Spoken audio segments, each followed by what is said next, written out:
என்ன போஸ் இன்னும் தூங்கலையா?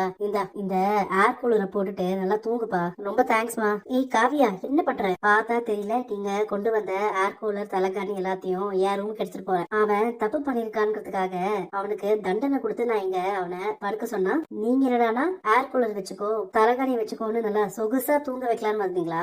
பல கோடி சொத்துக்கு ஒரே வாரிசுடி இவகிட்ட அடங்கி போனா உன் தம்பியோட வாழ்க்கை நல்லா இருக்கும்னு நான் இவ்வளவு பொறுமையா போயிட்டு இருக்கேன். அம்மாச்சி, நான் காலேஜ் கிளம்புறேன். நீயும் சேதும் கோயிலுக்கு போய் மாலையை போட்டு சாமி கும்பிட்டு வாங்க. அதுக்கப்புறம் படம் பார்த்துட்டு அங்க ஒரு ஹோட்டல் இருக்கு, அங்கே சாப்பிட்டு வாங்க. இதுதான் நான் உங்க 2 பேருக்கும் போட்டு வச்சிருக்க பிளான். இதெல்லாம் எதுக்காமாச்சு ஏற்பாடு பண்ணிருக்கீங்க? புருஷன் பொண்டாட்டி ரொம்ப நாள் கழிச்சு ஒண்ணு சேர்ந்திருக்கீங்க, இதெல்லாம் சகஜமான விஷயம் தானே.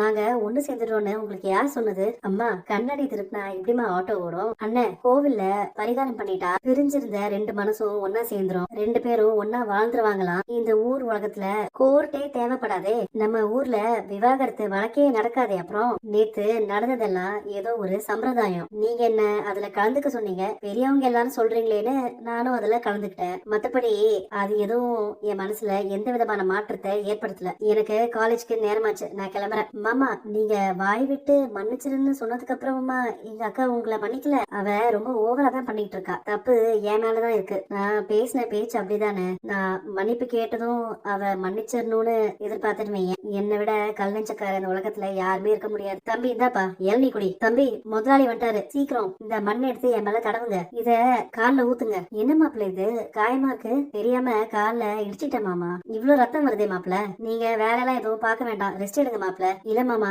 இன்னைக்கு லோடு அனுப்பியே ஆகணும், நான் போய் வேலையை கவனிக்கிறேன். இல்ல மாப்பிள்ள, மத்தவங்க இந்த வேலையை பாத்துக்கிட்டோம். இல்ல மாமா, நான் கஷ்டப்பட்டு உழைச்சாதான் காவியோட மனசு மாறும், இதெல்லாம் சாதாரணமான காயம், நான் பாத்துக்கிறேன் மாமா. பரவாயில்லையே, இவ்வளவு சீக்கிரமா மாப்பிள்ள மனசு மாறுவாருன்னு நான் நினைக்கவே இல்ல. மேஸ்திரி, உண்மையாவே என் மாப்பிள்ள ரொம்ப கஷ்டப்பட்டு உழைக்கிறாள்ல? ஆமாங்கய்யா, அவரு கஷ்டப்படுறத பார்த்தா எனக்கே ரொம்ப கஷ்டமா இருக்கு. காவியா, மாப்பிள்ள ரொம்ப கஷ்டப்பட்டு வேலை பாக்குறாருமா. நீ சொன்ன ஒரு வார்த்தைக்காக அவரு இவ்வளவு கஷ்டப்படுறாருன்னா அது உன் மனசை ஜெயிக்கிறதுக்காக மட்டும்தான். எனக்கு தெரிஞ்சு நீ அவரோட சேர்ந்து வாழ்றதுக்கு நல்ல நேரம் வந்துருச்சு.